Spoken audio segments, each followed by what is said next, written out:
I am here for my family, and I always instruct to my workers, first you have to think your family, then you start your job. When I finish my work, then I talk to my wife. Always when I call to her, she asking, are you okay? Yes. Then I reply, yes, I am okay, don't worry. Every time she worry, are you safe, working safe? Yes, I am working safe. So because if I get hurt, then she will also get hurt.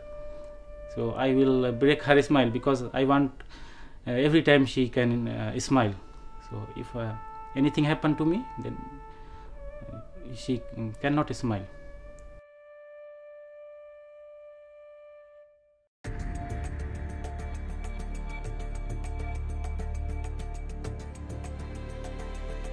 Incident injury free is really it's a mental state of belief.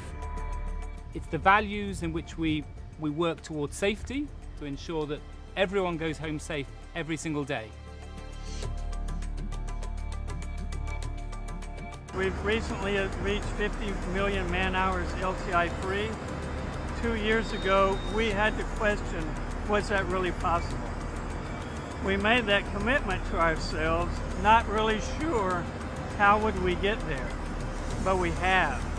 And now for me, it's that firm belief that we can do it, and it's getting all of the workers to believe I can do it too. I can work today without being hurt.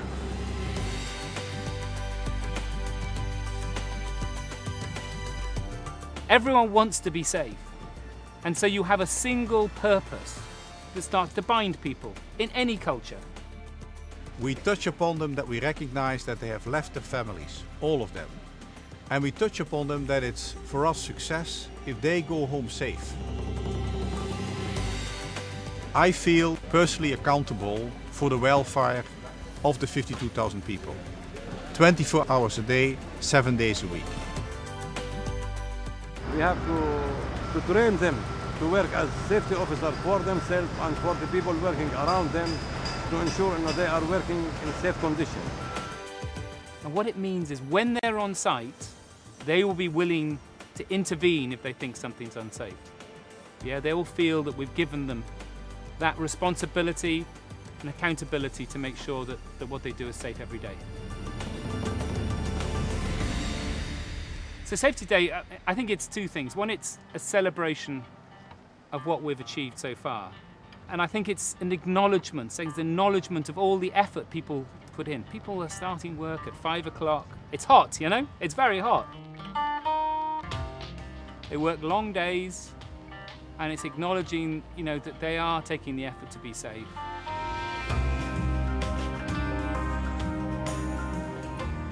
But it's also an opportunity to look forward. The project gets more and more hazardous. You know, our risks have been up to now, been very heavy construction, lots of heavy weights, lots of lifting, lots of working at height. But the next risks coming forward now are ones where we'll have systems under pressure, we'll have explosive gases, we'll have gases with poison in them that essentially, if people don't manage their safety risk going forward, could create a very, very serious accident. In Japan, we have some words for long journey until last mile. We should think it's just halfway. So we keep focus on, we have to stay sharp until everyone go home. You need to keep on refreshing it.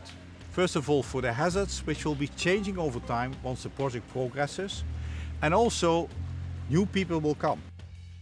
It's also about myself and others coming out and saying, thank you.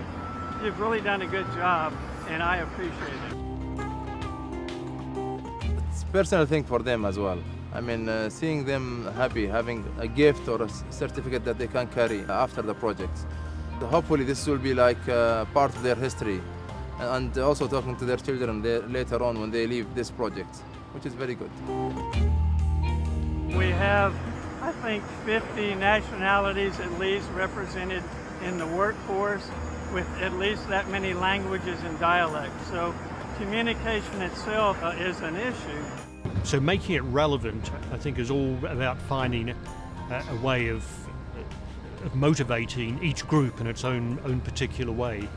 So today, Kapil Dev, very, very famous Indian cricketer, is able to engage over half our workforce who are Indian, but also probably another 30% that are other cricket-playing nations, and he can talk to them in the language they identify with.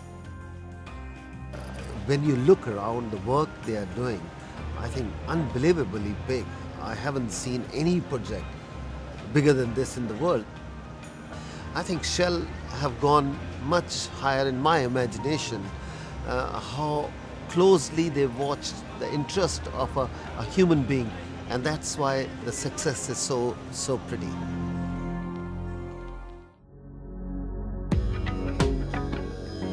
The whole concept of worker welfare was about caring for people and looking after people. It came down to creating a living environment where people feel valued, they feel respected. This is what people would generally call a contractor camp. We call it the Pearl Village. We have a mayor, it's a community. I said good evening, everybody. I've been here for over 2.5 years, and I've seen Pearl Village grow from a community of 2,000 to an upwards of 50,000 where we stand now.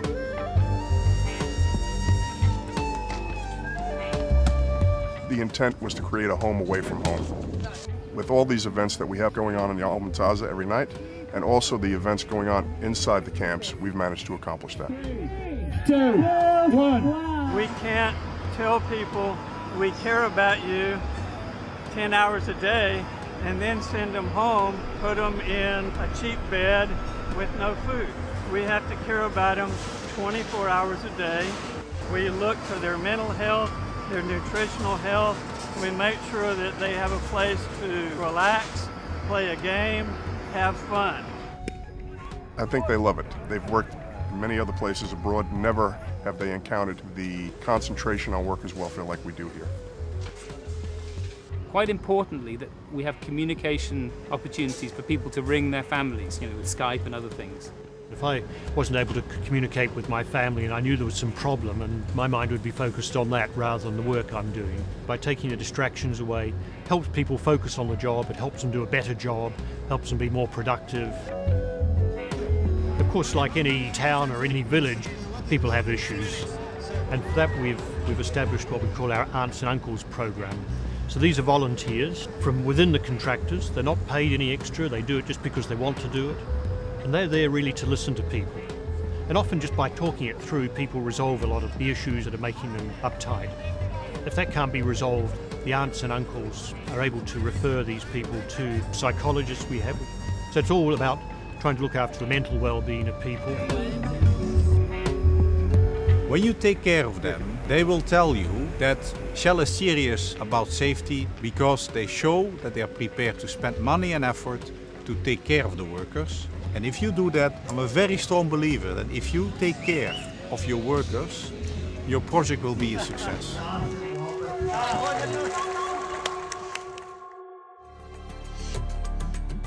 You can measure the success of IIF in 2 ways. So you can do it with hard figures.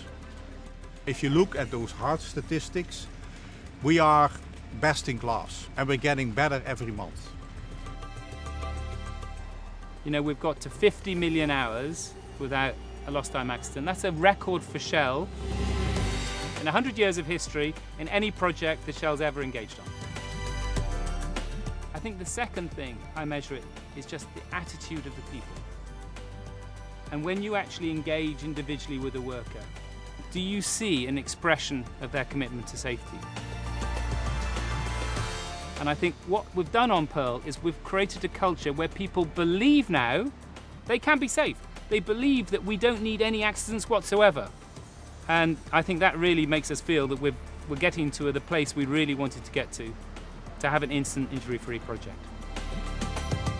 So when you manage safety very strongly, you will manage quality strongly, and you will get the best progress that you can get out of your resources.